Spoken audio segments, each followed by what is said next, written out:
안녕하십니까. 인문학 컨텐츠 연구소 인현입니다.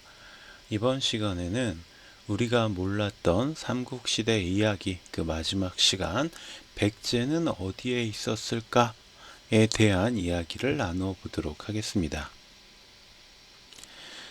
자, 우리가 백제는 어디에 있었느냐라는 질문에 대해서 대답해 보기에 앞서서 백제라는 이 국가의 이름이 갖고 있는 의미를 먼저 좀 확인을 해 볼 필요가 있습니다. 백제는 백가제해, 그러니까 100개의 가문이 바다를 건넜다 라는 의미를 가지고 있어요. 중국 역사서인 수서에서 100개의 가문이 바다를 다스렸다 라는 의미를 지닌 상태로 백가제해라고 쓰이는데, 이게 바로 백제를 나타내는 가장 핵심적인 말이 될 수 있습니다.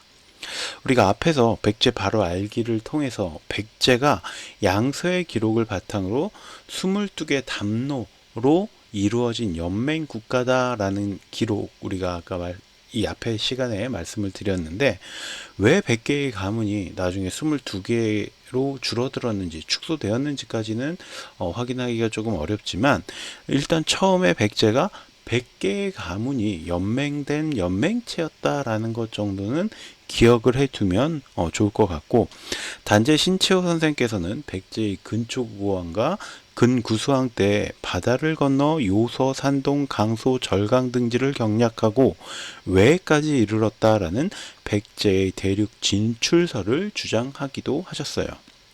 자, 그러면 이 단재 신채호 선생께서는 왜 이런 주장을 했을까? 그 이유는 무엇이고 근거는 무엇일지에 대해서 한번 살펴보도록 할게요. 먼저 이 다음 기록들을 좀 살펴보면 그 해답이 좀 어느 정도 찾아질 수 있을 것 같은데, 구당서라는 중국 역사서에서 백제전이라는 부분에 이런 이야기가 실려 있습니다. 백제의 영토는 서로는 바다를 건너 월주, 즉 양자강 지역에 이르고 북으로는 바다를 건너 고구려를 접한다. 그러니까 약간 고구려와 맞닿아 있다라는 것이고, 남으로는 바다 건너 외에 이른다. 자, 그러면 이렇게 삼각형이 그어지는 거예요. 양자강, 우리가 구글 지도에서 찾아보면 어디 있냐? 이 정도에 있어요. 그리고 일단 다시 북으로 고구려를 접하고 있다. 그럼 고구려보다 조금 밑에 한반도에서, 그 다음에 바다를 또 건너서 일본에 이른다. 그러면 일본도 어디 땅이다? 백제의 땅이다 라는 내용을 우리가 짐작해 볼 수가 있겠죠. 그럼 구당서의 기록을 따르면 이렇게 삼각형의 지역이 다 어디의 영토다? 백제의 영토다 라는 걸 우리가 짐작해 볼 수 있습니다. 자, 그리고 나서 삼국사기의 최치원 열전이라는 부분을 보면요, 고구려와 백제는 전성기 때에 강병 100만으로 남으로는 오와 월을 침략하고 북으로는 유, 연, 제, 노 등지를 흔들어 진화 대륙, 중국 대륙의 큰 좀이 되었으며 수왕조의 멸망도 요동의 정벌에 의한 것입니다 라는 내용이 등장합니다. 자, 그러면 이게 언제쯤이냐면 대략 춘추 전국시대쯤에 백제의 영토를 짐작해 볼 수 있는 문헌이죠. 자, 이때 춘추 전국시대의 오패와 칠흥으로 불리던 나라들의 위치를 정리를 해보면 유, 연, 제, 노, 그 밑에 오, 월, 초 이렇게 있어요. 근데 앞에서 뭐라고 그랬어요? 남으로는 오와 월을, 아래쪽으로는 오와 월을 침략했고 북으로는 유, 연, 제, 노 등지를 흔들었다. 그러면 이 유, 연, 제, 노와 오, 월 사이 중간 어디쯤에 백제가 있었구나라는 걸 우리가 짐작을 해볼 수가 있겠죠. 자, 그럼 삼국사기 최천 열전에서 백제의 위치는 요 정도다 라고 짐작할 수가 있습니다. 난징시 조금 위에네요. 그리고 남제서라는 중국의 역사서에는 이런 구절도 나와요. 위나라는 100만 기병으로 백제를 공격했다. 그러나 백제는 이를 대파했다. 자, 그럼 위나라는 어떤 나라예요? 우리가 위초고 삼국지에 등장하는 바로 그 나라를 얘기하는 거고, 나중에 촉과 오를 멸망시키고 이제 위나라가 어떤 통일의 대업을 이룩하게 되죠. 조조가 그의 아들 조비에게 물려준 바로 그 나라를 얘기하는 거예요. 그러니까 굉장히 엄청난 전력을 가지고 있던 강국이었다라고 볼 수가 있겠죠. 그런데 이런 엄청난 강국이 지금 백제를 공격했고 오히려 패배했다라는 내용인데, 여기서 중요한 건 백제를 공격하고 패배했다가 아니에요. 기병, 즉 말탄 기병으로 백제를 공격했다라는 건데, 말탄 기병이 바다를 건너서 올 수는 없겠죠. 말탄 기병이 통과를 하려면 고구려를 거쳐서, 우리가 알고 있는 백제라면 고구려를 거쳐서 충청도까지 와야만 해요.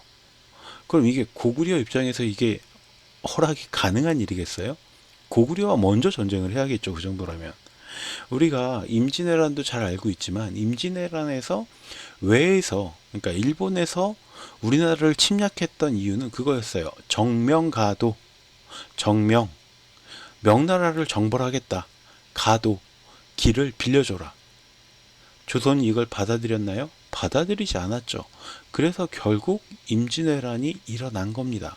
물론 명나라를 치겠다는 건 어떤 일본의 그냥 명분이었다는 얘기가 정설로 받아들여지고 있어요.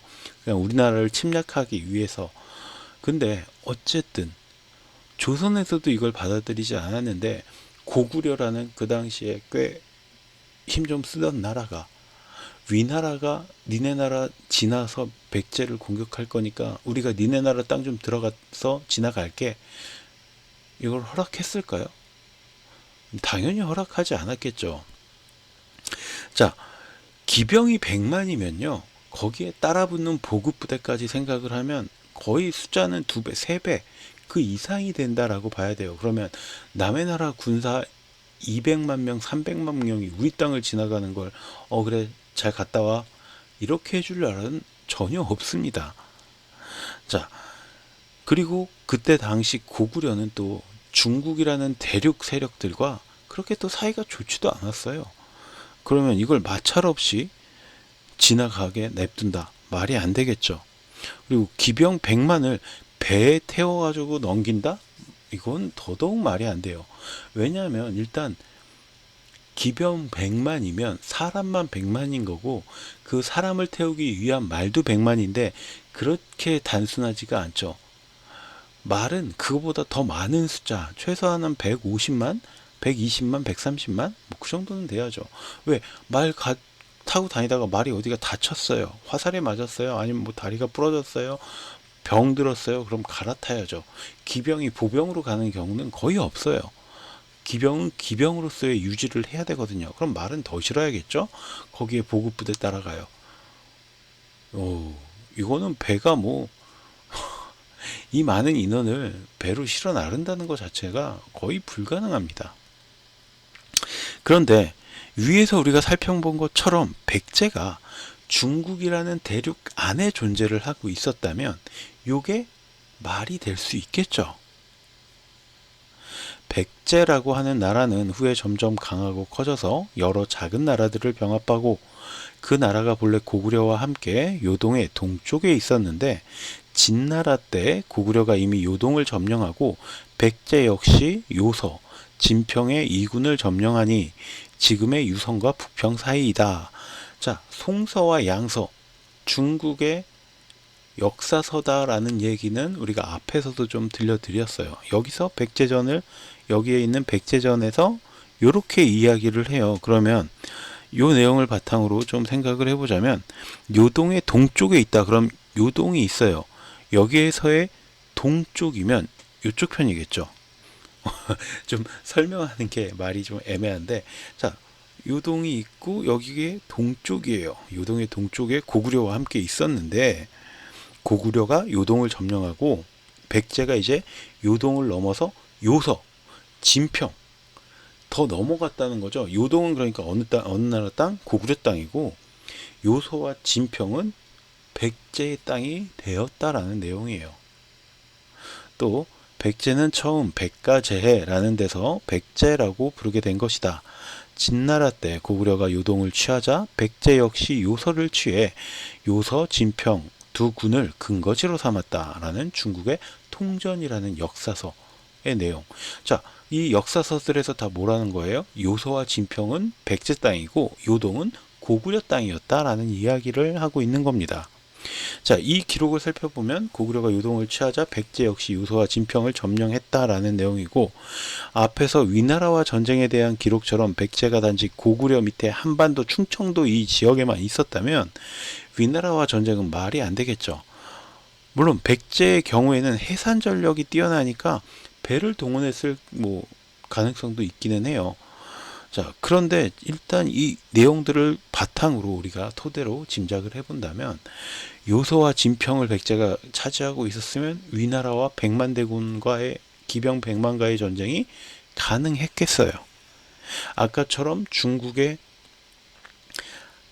이 대륙 내부 안에 있었어도 가능했을 거고, 이것처럼 약간 북쪽에 있었어도 가능은 했을 것이다 라는 걸 짐작해 볼 수 있겠죠. 또 삼국사기의 신라국봉기라는 편을 보면 함형 원년 670년 7월에 이르러 입조사 김흠순이 와서 경계선을 그으려 하는데 지도를 검사하여 백제의 옛 땅은 전부 돌려주라 하니 황하가 아직 띠와 같이 되지 않고 태산이 아직 숫돌같이 되지 아니하여 4년간에 한 번 주고 한 번 빼앗으니 라는 내용이 있다고 합니다.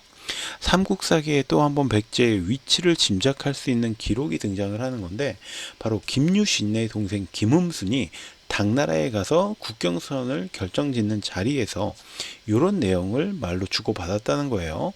여기서 백제의 땅이 황하와 태산에 거쳐 있어서 당시 중국 세력과 3, 4년에 한 번씩 주고받는 빼앗는 전투를 벌였다라는 내용이죠. 이러면 여태까지 중국과 우리나라의 사료에서 말하는 백제의 위치가 모두 비슷하다라는 걸 짐작해 볼 수가 있어요. 그러니까 황하와 태산 여기까지도 누구 땅이었다? 백제 땅의 일부였다라는 내용이에요. 이런 지리적인 요소를 설명한 것 말고도 우리나라에 존재하는 성씨들을 통해서도 짐작해 볼 수가 있어요. 자, 북사라는 중국 역사서의 백제편을 보시면, 또 수서라는 역사서의 백제조라는 편을 보시면 나라 안에 8대 성씨가 있대요. 사씨, 연씨, 리씨, 협씨, 해씨, 진씨, 국씨, 목씨, 묘씨. 그러니까 이렇게 8개의 성씨, 사씨, 연씨, 리씨, 해씨, 진씨, 국씨, 묘씨, 목씨, 묘씨 이렇게 7개가 있고, 거기에다가 왕족의 성은 부여씨다 라는 거예요. 그런데 2000년도에 발표한 통계청 인구주택 총조사에 따르면 현재 우리나라에 국씨는 2182명, 연씨는 3549명, 진씨는 1579명, 묘씨는 61명인 반면에 사씨, 리씨, 해씨, 목씨, 부여씨는 단 한 명도 없다고 합니다. 물론 지금 20년이라는 세월이 또 지났으니까 조금 숫자적으로는 달라질 수 있겠죠. 그런데 중요한 건 뭐냐면 우리나라에 지금 사씨, 리씨, 해씨, 목씨, 부여씨가 한 명도 없다는 거예요. 특히 부여씨는 왕족의 성씨였죠. 아무리 백제가 망하고 오랜 시간이 흘렀다고 해도 한 나라를 대표하는 8개의 성씨 중에 절반이 한 명도 남아있지 않다? 그럼 굉장히 이해하기 어려운 내용이죠. 그런데 이 성씨들이 중국에는 꽤 많이 존재해요. 이런 것들을 바탕으로 생각해 본다면 결국 한반도 백제와 중국 대륙 안에 있던 백제, 그 다음에 외나라에 있던 백제, 이렇게 세 가지 백제가 합쳐진 게 바로 백제였다. 이게 공존하고 있었다라고 이해하는 편이 더 합리적이 아닐까라고 저는 생각을 합니다. 그리고 백제가 멸망하면서 나머지 4개의 성씨는 아예 중국 쪽으로 귀화를 하지 않았을까라고 짐작해 볼 수가 있겠죠. 자, 그럼 이제 중국에 있었다라는 내용들을 가지고 우리가 좀 살펴봤는데, 외나라와 그럼 백제, 일본과는 어떤 관계가 있었을까? 우리가 칠지도를 좀 유심히 봐야 될 필요가 있는데, 가장 확실한 증거가 바로 일본 옛 수도인 나라현에 위치한 이소노카미 신궁에서 발견된 칠지도라는 일종의 칼이에요. 칼. 1878년 이소노카미 신궁에서 가장 신성한 공간으로 여겨지는 금족지, 사람들의 발을 금하는 그런 지역이 있었는데, 바로 여기서 칠지도가 발견이 됩니다.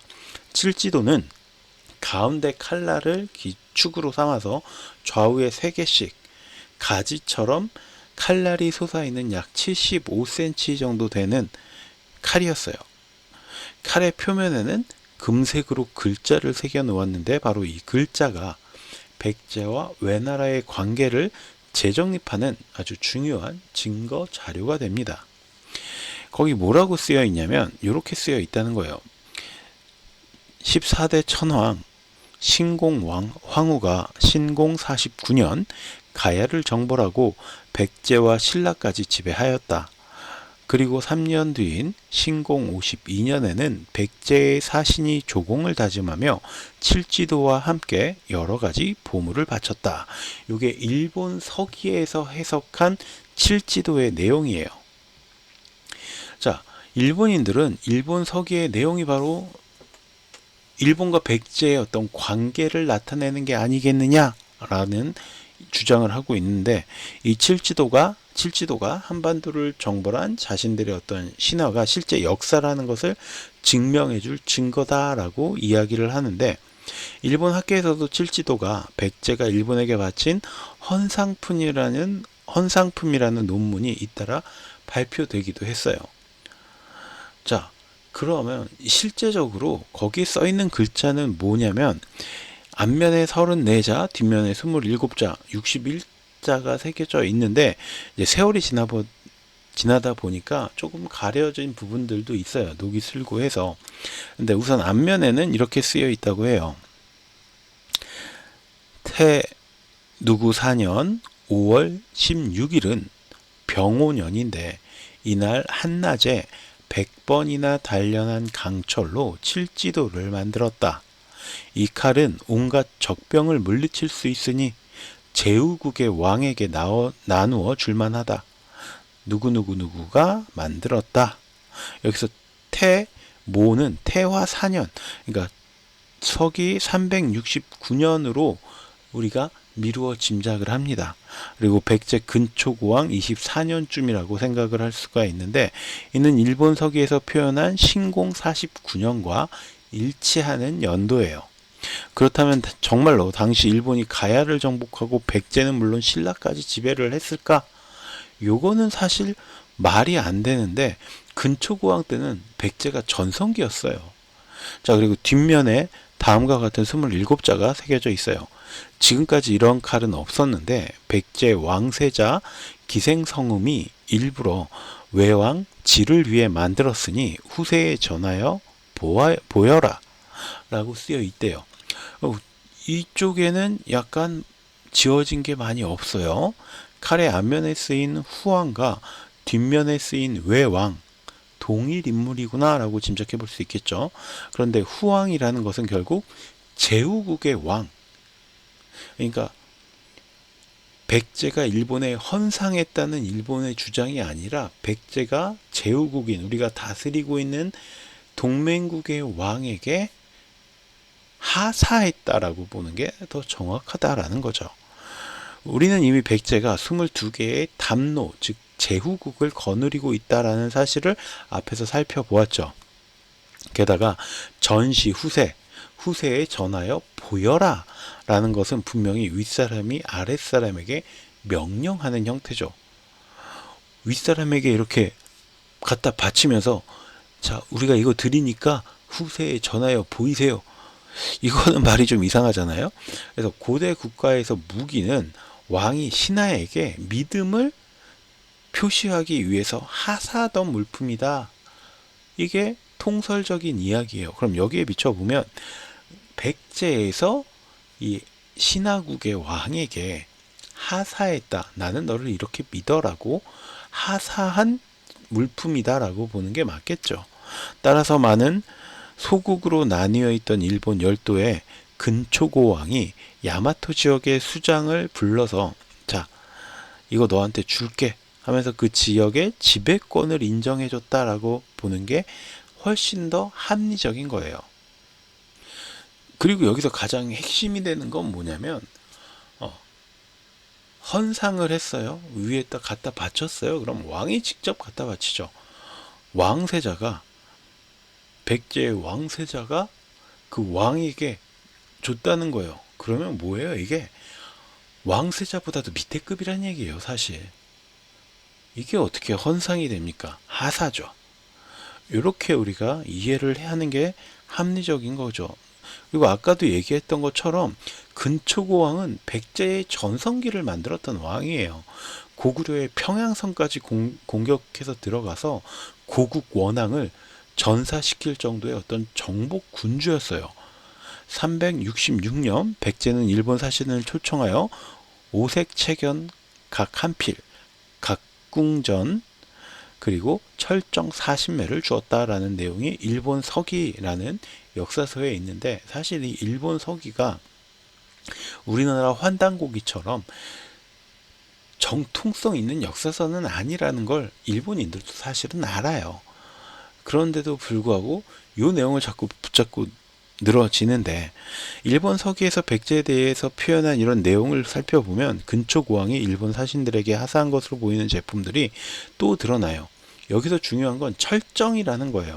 철정은 철제 물품을 만드는 재료, 그러니까 철 덩어리를 이야기해요. 그런데 이 시기에 일본이 스스로 이런 철 덩어리를 채굴할 능력이 없었기 때문에 모두 가야에서 수입을 했습니다. 게다가 칠지도는 100번이나 단련한 강철로 만들었을 뿐만 아니라 칼날이 7개에 달려있고 표면에는 금박으로 글씨가 새겨진 매우 정교한 기술의 수준의 어떤 기술을 가지고 있는 제품이었죠. 그러니까 백제와 일본 사이에 기술력의 격차가 극심하게 존재했다는 걸 우리는 이 시기에 존재했다는 걸 우리는 알고 있어요. 게다가 526년, 536년 그 사이에 양나라에 파견되어 있던 외국인 사절들이 양나라에 파견된 외국인 사절들을 그 중국에서 그림으로 그려서 해설한 양직공도라는 그림을 살펴보면요, 고구려 백제 신라의 사절들은 굉장히 단정한 옷차림과 신발을 신고 있는 반면에 일본 사절은 배와 다리가 다 드러나고 허름한 옷차림에 맨발로 서 있는 모습을 우리가 볼 수가 있습니다.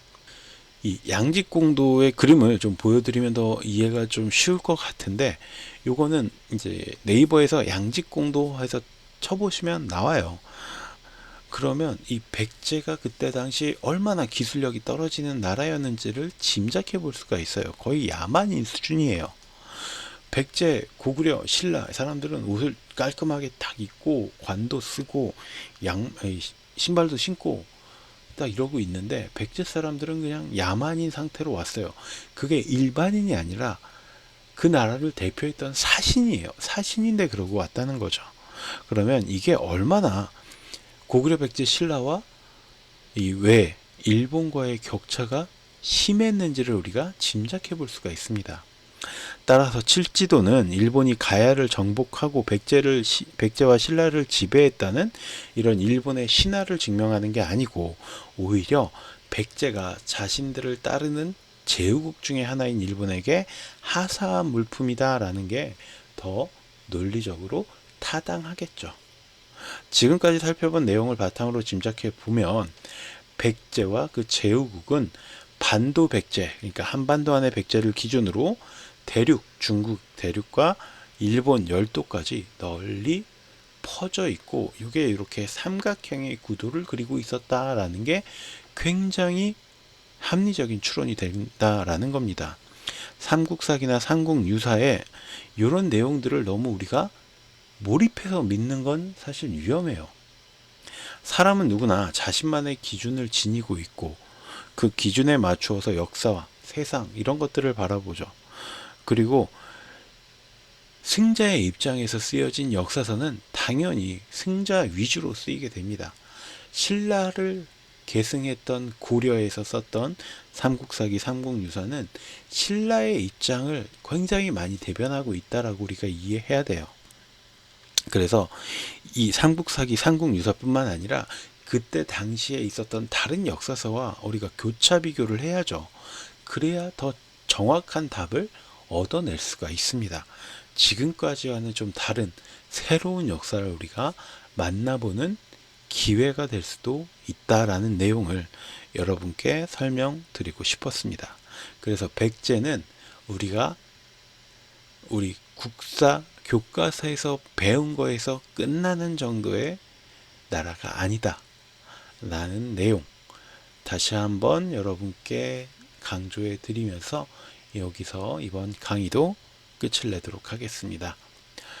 이번 강의도 마음에 드셨다면 구독과 좋아요 부탁드리고요.